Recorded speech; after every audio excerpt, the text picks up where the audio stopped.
সব জল্পনা কল্পনার অবসান ঘটিয়ে রিয়াল মাদ্রিদে যোগ দিচ্ছেন এমবাপ্পে, এটা এখন অফিসিয়াল খবর। ইউরোর আগে চলছে ফিফার কিছু প্রীতি ম্যাচ, সেই লক্ষ্যেই ফ্রান্সও একটা ম্যাচ খেলবে লুক্সেমবার্গের সাথে।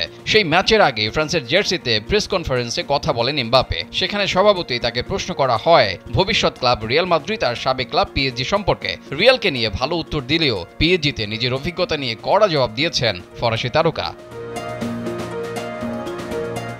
টানা ৭ মৌসুম পিএসজিতে খেলেছেন এমবাপ্পে। ঘরোয়া সব ধরনের শিরোপা সহ নিজের নামের পাশে শ্রেষ্ঠত্বের অনেক রেকর্ড লিখিয়েছেন বিশ্বকাপ জয়ী এই তারকা। তবে এবারই নিজের সাবেক ক্লাব পিএসজি সম্পর্কে এমন কোনো মন্তব্য করতে দেখা যায় তাকে। একমাত্র ওয়ালটন এসি দিচ্ছে ১ বছরের রিপ্লেসমেন্ট গ্যারান্টি এবং কম্প্রেসারের ১০ বছরের গ্যারান্টি। পিএসজিতে আমি অসুখী ছিলাম না, সেটা বললে যারা আমার পক্ষে ছিলেন তাদের আঘাত করা হবে।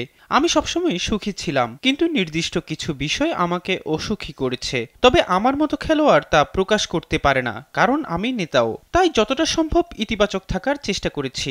কোচ, খেলোয়াড় ও ক্লাবের লোকজন আমাকে সমর্থন দিয়েছেন। তাই আমি অসুখী ছিলাম এটা বললে খারাপ দেখায়, কিন্তু কিছু বিষয় এবং কিছু মানুষ আমাকে অসুখী করেছে। এমন কথা এমবাপ্পে এখন বলতেই পারেন, কারণটা কোনো জায়গা ছেড়ে আসলে এমন অনেক অনাকাঙ্ক্ষিত ঘটনা বের হয়ে আসে, যেটা কিলিয়ান এমবাপ্পের সাথেও ঘটেছে। শেষ দিকে তার সাথে ক্লাবের সভাপতি কিংবা কোচ সবার সাথেই তিক্ততার কথা শোনা গেছে। এমনকি পিএসজি যে তার বেতন বোনাসও আটকে দিয়েছে, এমন খবরও বাতাসে ভাসছে।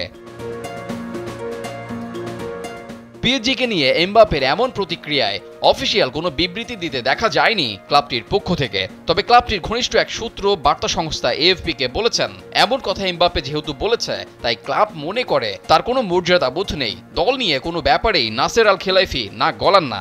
লুইস এনরিকে নিজেও এই কথা বলেছেন, কিন্তু তারপরও এমবাপ্পে কিছু বললেই সত্য ভেবে ছাপায়।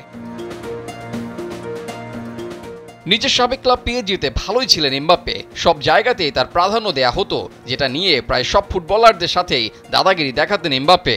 সেটা কেই বা জানে না, তবে বিদায় বেলা পিএসজির সাথে এমন সম্পর্ক হয়তো সেসবেরই প্রতিদান।